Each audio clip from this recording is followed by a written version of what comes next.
Hello दोस्तों, नमस्कार दोस्तों। आज हम बात करने वाले हैं राज्य उपभोक्ता आयोग के बारे में, जिसके बारे में आप सभी को जानकारी होना बहुत ज़रूरी है, क्योंकि हमारे कोई भी व्यक्ति ऐसा नहीं है जिसकी ज़िंदगी में उपभोक्ता से रिलेटेड कोई भी वाद विवाद ना होता हो। तो राज्य उपभोक्ता आयोग में भी किसी प्रकार कंज्यूमर मैटर ही देखे जाते हैं। तो दोस्तों, ये राज्य उपभोक्ता आयोग आपके लखनऊ हाई कोर्ट से महज कुछ ही दूरी पर स्थित है, लेकिन इसकी दुर्दशा इतनी खराब हो गई, इतना मतलब दयनीय हालत में इस समय राज्य उपभोक्ता आयोग हो गया है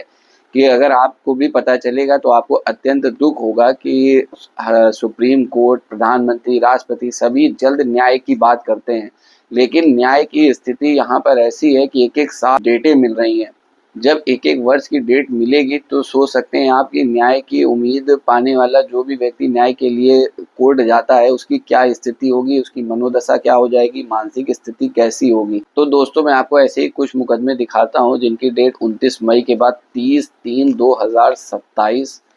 इसी प्रकार अगले मुकदमे में 29 मई से 29/4/2027 और इसी प्रकार अन्य जो मुकदमे हैं उसमें भी लगभग इसी तरह की एक एक वर्ष की डेटें जा रही हैं। तो दोस्तों, क्लाइंट कितना परेशान होगा, क्योंकि किसी का एलआईसी में पैसा फंसा हुआ है, जहाँ पर मान लीजिए एक उदाहरण मैं आपको दे रहा हूँ कि मान लीजिए किसी ने इंश्योरेंस कराया अपना या अपनी वाइफ का, बच्चे का, किसी का भी कराया,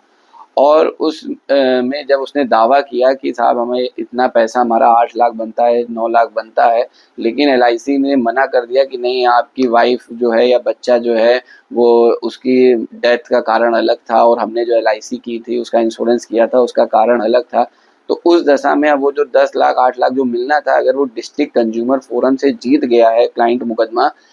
तो उसके बाद एलआईसी अपील कर दी है राज्य आयोग में, अगर उसने अपील कर दी है तो उस अपील के निस्तारण होने में कितना समय लग जाएगा। व्यक्ति को जो पैसा आज मिल जाना चाहिए था, जो साल भर में मिल जाना चाहिए था, वो पैसा मिलने में दशकों का समय, ना तो कोई संज्ञान ले रहा है, ना ही इस पर कोई आदेश पारित हो रहा है, ना ही इसकी कोई शिकायत हो रही है। केवल बस लीपापोती चल रही है, कोई कार्रवाई नहीं की जा रही है। आपको मैं बता दूं, राज्य उपभोक्ता आयोग में 5 बेंच हैं, जिसमें से वर्तमान में केवल बेंच नंबर 1 ही कार्य कर रही है, जहां पर अजय कुमार श्रीवास्तव जी प्रेसिडेंट हैं, सुधा उपाध्याय जी मेंबर हैं। केवल 2 जज बैठकर ही मामले को सुन रहे हैं, उसका निस्तारण कर रहे हैं। लेकिन पेंडेंसी इतनी ज़्यादा है मुकदमों की